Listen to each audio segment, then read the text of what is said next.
आपके नाम का चर्चा जो है चौक चौराहों में हो रहा है कि चुनाव में आप भी मैदान में रहेंगे। तो हम राजनीतिक प्राणी हैं। पार्टी अगर आदेश करेगा तो चुनाव लड़ेंगे और जीत के भारतीय जनता पार्टी को सीट भी देवेंगे। इसमें कहीं किंतु परंतु की बात नहीं है, कोई भी रहे। कुछ जनप्रतिनिधि चुनाव जीतने के बाद उनका स्वभाव चेंज हो जाता है। आपका स्वभाव जैसे पहले था, लोग बताते हैं, जैसे हम लोग देख रहे हैं, स्वभाव में आपका चेंजिंग नहीं आ रहा। इसका क्या राज है? राज इसका तो नहीं है। आलू का स्वभाव चेंज होता है क्या? प्याज का स्वभाव चेंज होता है क्या? और लोग बोलते हैं कि रविंद्र कुमार पांडे बहुत मीठा बोलते हैं और सवालों का जवाब भी जो है एकदम बिल्कुल आसानी से देकर निकल जाते हैं। ऐसा है कि आदमी को बोलने के पहले एक चीज़ सोच लेना चाहिए कि आप जो बोल रहे हैं उससे किसी को अगर कष्ट होने वाला है तो बात बोलने की क्या आवश्यकता है। आपका काम किसी को कष्ट देना नहीं है। आपसे जो बन पड़ता है अच्छा कीजिए, नहीं बन पड़ता है माफ़ी मांग लीजिए। कुछ ऐसे जनप्रतिनिधि बेरमो में भी है जो कहते हैं कि उनका काम रोज़गार नहीं देना है। और ये मान के चलिए कि जो भी जनप्रतिनिधि होते हैं उनका काम विकास, बेरोजगारी और कहीं भी कोई समस्या है उसका निदान करना है। नमस्कार, आप देख रहे हैं बेरमो टुडे। मैं हूं अफरोज़ आलम। झारखंड में विधानसभा चुनाव होना है और ऐसे में पूरे झारखंड में अभी चुनावी माहौल बन चुका है।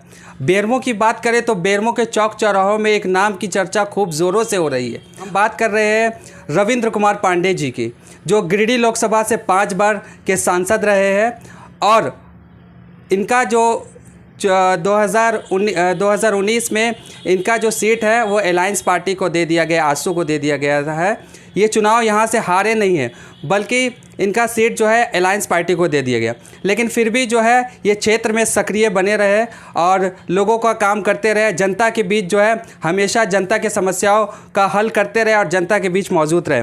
हमारे साथ रविंद्र कुमार पांडे जी है, चलिए उनसे बात करते हैं। सबसे पहले आपका बहुत बहुत स्वागत है। बहुत बहुत धन्यवाद है, आपका भी स्वागत है। आपके नाम का चर्चा जो है चौक चौराहों में हो रहा है कि चुनाव में आप भी मैदान में रहेंगे। ऐसा है, चुनाव में तो चर्चा होता ही है और अगर आम जनता की इच्छा होगी, पार्टी की इच्छा होगी, संगठन की इच्छा होगी तो निश्चित रूप से चुनाव लड़ा जाएगा। हम लोग राजनीतिक प्राणी हैं और राजनीतिक में कभी सूर्यास्त नहीं होता है। पार्टी की अगर इच्छा होगी तो निश्चित रूप से मैं चुनाव लड़ूंगा और ये सीट भारतीय जनता पार्टी के झोली में जाएगी। बाकी रह गया सवाल कि बहुत से उम्मीदवार हैं यहाँ पर, जिसको भी पार्टी टिकट देवेगा उसको हम लोग मदद करेंगे, जितावेंगे उसको, ये बात।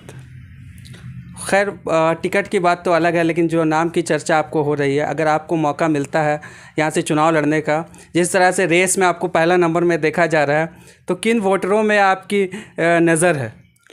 देखिए, भारतीय जनता पार्टी देश हित की बात करती है, राष्ट्र हित की बात करती है और चुनाव में जो मतदान होगा इस राज्य के हित के लिए किया जाएगा और सारे समाज का वोट भारतीय जनता पार्टी को मिलता है और मिलेगा भी, इसमें कहीं कोई दुमत नहीं है। फिलहाल बेरमो में आप क्या देखते हैं? बेरमो में जो समस्या है उस समस्या को लेकर आप क्या देखते हैं? अगर आप टिकट मिला, आप चुनाव जीत गए, विधायक बन गए, तो बेरमो की कौन सी समस्या को आप हल करेंगे? देखिए, ऐसा है कि हम लोग तो यहीं पैदा लिए हैं, हमारा जन्म कर्म सब यहीं पर हुआ है।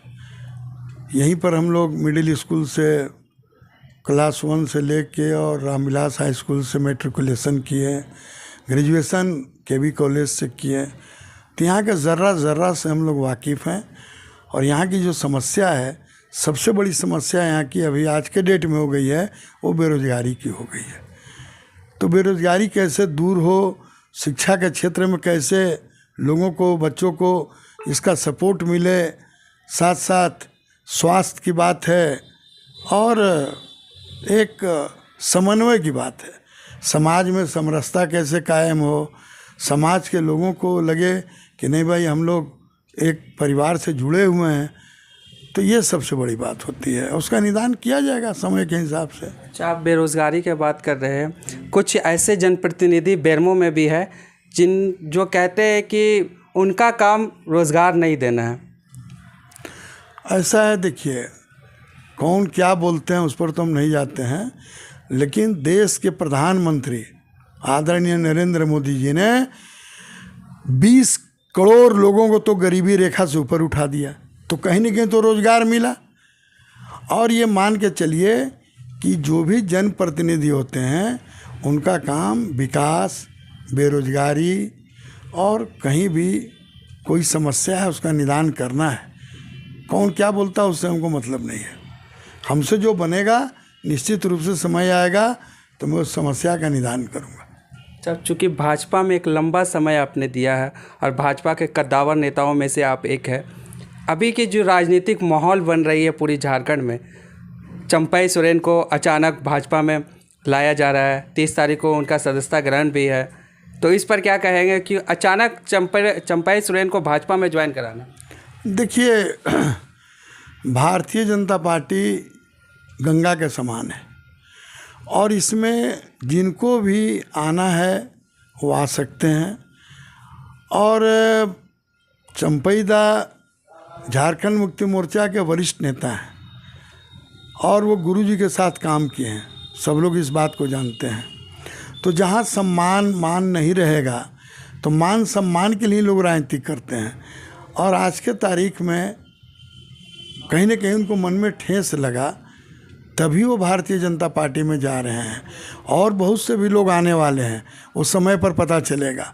तो हम लोग उनका स्वागत करते हैं और उनका स्नेह आशीर्वाद भारतीय जनता पार्टी को मिलेगी, और निश्चित रूप से भारतीय जनता पार्टी उनके आने के बाद और मजबूत होगी। चूँकि बाबूलाल मरांडी भी है, अर्जुन मुंडा भी है, मुख्यमंत्री का चेहरा वो नज़र आ रहा है, अचानक चंपई सोरेन आ जाते हैं, तो मुख्यमंत्री का चेहरा इस बार किनको माना जाए?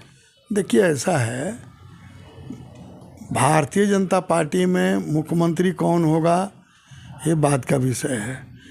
आज के डेट में मुख्यमंत्री बनना किसी को कोई गुनाह नहीं है। अगर चंपई दा मुख्यमंत्री बने थे, हटे, रिजाइन किए, और हमारा जो नेतृत्व है, हमारा जो चुनाव जो लड़ा जाएगा वो आदरणीय नरेंद्र मोदी जी के चेहरा पर लड़ा जाएगा, और मोदी जी का जो आदेश होगा हम लोग एक एक कार्यकर्ता सारे लोग उस विषय को मानते हैं, मानेंगे और उनके बताए हुए रास्ते पर चलेंगे। अच्छा, अभी एक मैया सम्मान योजना चल रही है और उसको लेकर महिलाएं काफ़ी उत्सुक भी दिख रही है। अभी रक्षाबंधन के समय सभी के अकाउंट में पैसा भी घुस गया 1,000 रुपया, तो कितना चुनाव में ये मैया सम्मान योजना इफ़ेक्ट करेगा आप लोगों को? देखिए, ऐसा है, ये चुनावी योजना है और 2 महीना बाद इलेक्शन है। माननीय मुख्यमंत्री जी को पता है कि 2 महीना बाद हमारी सरकार रहेगी नहीं, तो अभी से ही आम जनता को, जो हमारी बहनें हैं, जो माताएं हैं, कैसे उनको दिग्भ्रमित किया जाए, ये वही योजना है। 2 महीना बाद आप बतलाइए, अक्टूबर में आचार संहिता लग जाएगा, तो मैया योजना कहाँ चला जाएगा? इसलिए जितना वो घोषणा कर रहे हैं, क्या झारखंड सरकार का बजट है, बजट में प्रोविज़न किए हैं, ये भी एक बहुत बड़ा मामला बनेगा भविष्य में। चूँकि कोई हमारा पैसा नहीं है, हम जनता का पैसा है, हमको मन करेगा उसको दे दें, उसको दे दें। यहाँ तो बिजली का बोले हम 200 यूनिट बिजली फ्री में देवेंगे, अब बिजली ये नहीं है। अभी आप यहाँ बैठे हुए जनरेटर चल रहा है, तो इससे आप अंदाज़ा लगा लीजिए। भारत सरकार, हमारे मुख्यमंत्री जी किसान सम्मान निधि दे रहे हैं, उसकी चर्चा नहीं है क्या है? तो ये सब बात, कितना योजना चल रहा है, प्रधानमंत्री के द्वारा, ये कहने की बात नहीं है, एक एक व्यक्ति जान रहा है, चाहे वो शिक्षा के क्षेत्र में हो, स्वरोजगार के क्षेत्र में हो, सारे क्षेत्र में केंद्र की योजना चल रही है और उसकी संख्या बल लगभग 98 है। 100 इसलिए हम नहीं बोल रहे हैं कि 1-2 हमको भी याद नहीं है। अच्छा, अभी जन आक्रोश, युवा जन आक्रोश आक्रोश रैली अभी रांची में आप लोगों के द्वारा निकाला गया था, और जन आक्रोश रैली में पत्थरबाजी भी किया गया, काफ़ी हुड़दंग भी मचा, आंसू गैस भी छोड़ा गया, तो उस पर अचानक से ये माहौल कैसे वहाँ बन गया? ऐसा है कि कहीं से कोई पत्थरबाजी नहीं हुआ, मैं वहीं था मैदान में ही।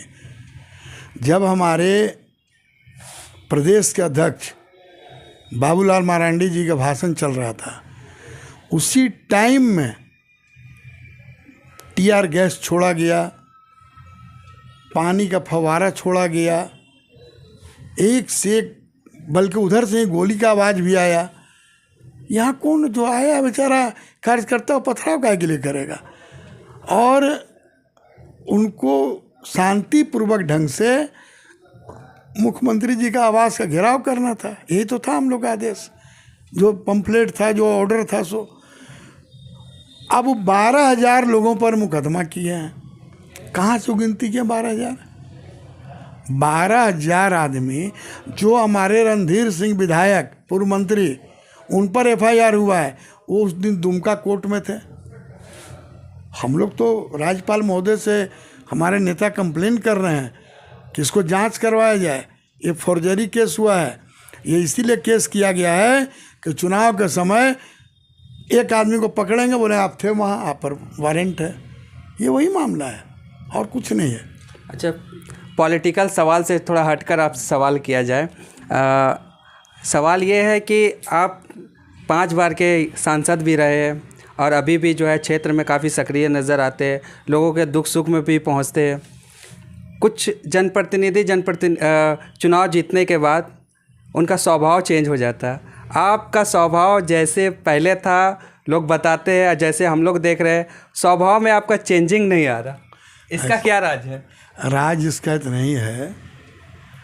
आलू का स्वभाव चेंज होता है क्या?